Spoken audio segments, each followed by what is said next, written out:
Sammy, how's it going there today for you? Yeah, I'm doing good, man. How are you?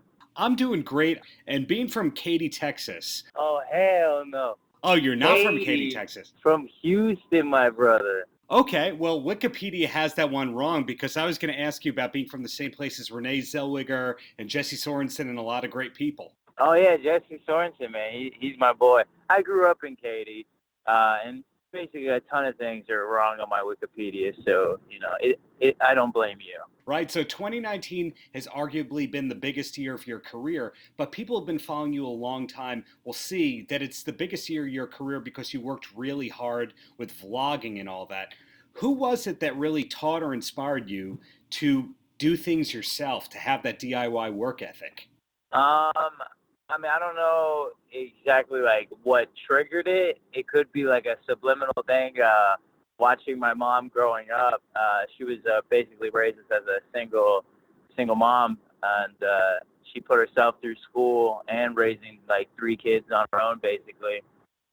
So it could have been coming from that, just watching her grind for years and years. And that's Mama Panda we're talking about? That's right. That's the Mama Panda. Right. So again, 2019 has been a really big year for you. Is there something that you're most proud of from your year so far? I think that match with Cody, that one-on-one match, the first episode of Dynamite, is definitely up there of one of the top moments. It was like the first match on TNT in like 18 years or something like that. And so it was a lot of pressure going into that one. Didn't know, if people were gonna, I think a lot of people counted me out of that. But my whole goal was to show that I am a player here in AEW, and I think I accomplished that by the end of it. Had you met any of the other members of the Inner Circle before you guys aligned in AEW? I did actually do a tag match with Santana and Ortiz at Mania weekend, and so it was kind of cool that now we're teaming up here as well. And I actually worked with Jake Hager back in Lucha Underground last year. He broke my leg on that, but it's cool. I can look past it, And a lot of people you really won over with your appearance on the Talk is Jericho podcast. When exactly did you tape that? That Thanksgiving week, whatever day that Dynamite was, before the Dynamite. And you were just very honest on that episode when you talked about your roots and how you grew into the person you are today. Did you have any hesitation about being that honest and open?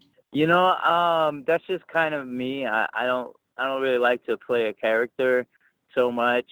Because some people, they're like, yo, you seem like such a nice guy in real life, and then in the ring, you're such a bad guy. I'm like, I don't see why you gotta always act a certain way. Like, why would I always act all mad? If you get me in the ring, if I'm in the ring with you, it's gonna be different because it's go time, it's business.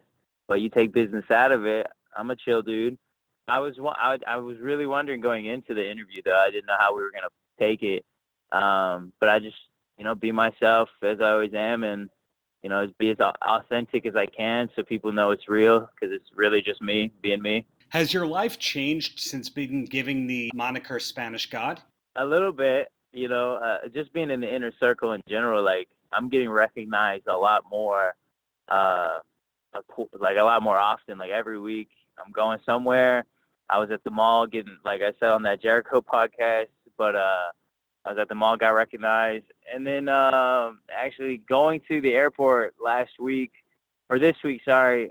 Yeah, going to the airport, like my Uber driver knew who I was. Like, he's like, I was running late going to meet him up. I was like, oh, sorry, I'm late. He's like, oh man, I had to wait for the Spanish God. I was like, oh shit, like this. It's definitely different for me. I'm not used to it. And these days you're based in Houston where you grew up? Yeah. I was born in Houston. I lived there. I was like 10 or something like that. Then I moved to Katy, and now I'm back in Houston. And a lot of people have to relocate cities because they have direct flights and all that. Is there any city that you like as much as you do Houston? Austin's really cool. I like Austin. I also like LA and Miami. Those are some spots. So, in general, again, going back to what I was talking about, you're known for your DIY ethic with the vlogging and all that. Do you have long-term goals of wanting to be an actor or a broadcaster beyond wrestling? Oh, 100%. Like, I have some some big goals in wrestling, but I have big goals in a lot of places, like acting, editing, directing, writing. Like, there's a lot of things I want to do, and there's a lot of things I'm going to do, and it's going to be cool to show people along the way.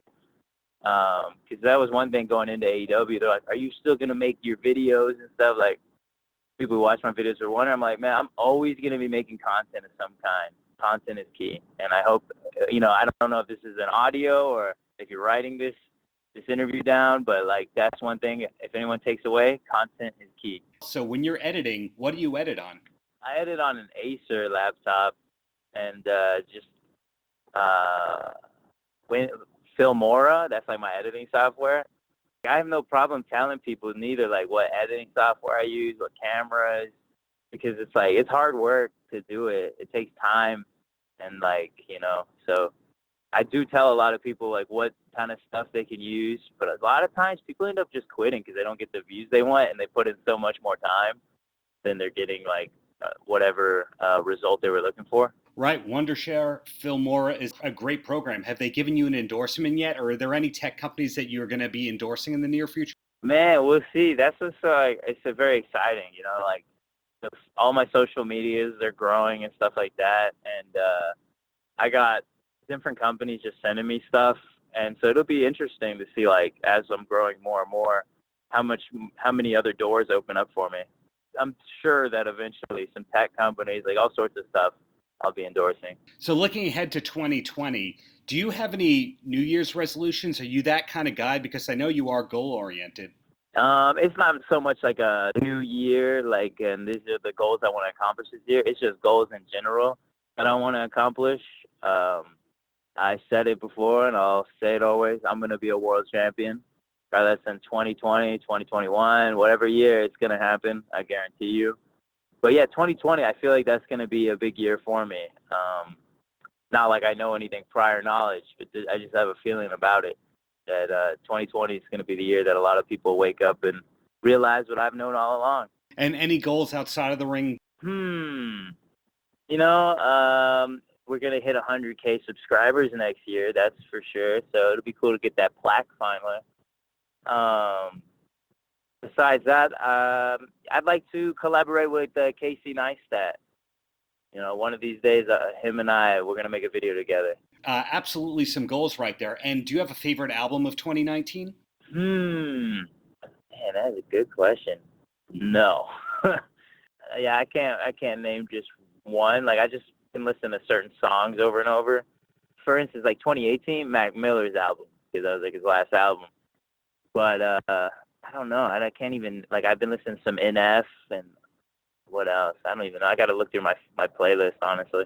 When you're training and, working on your in-ring work right there, is music a big part of it? Definitely. Sometimes I don't use the music because it can be distracting trying to find different songs. But a lot of days, it gets you in the zone.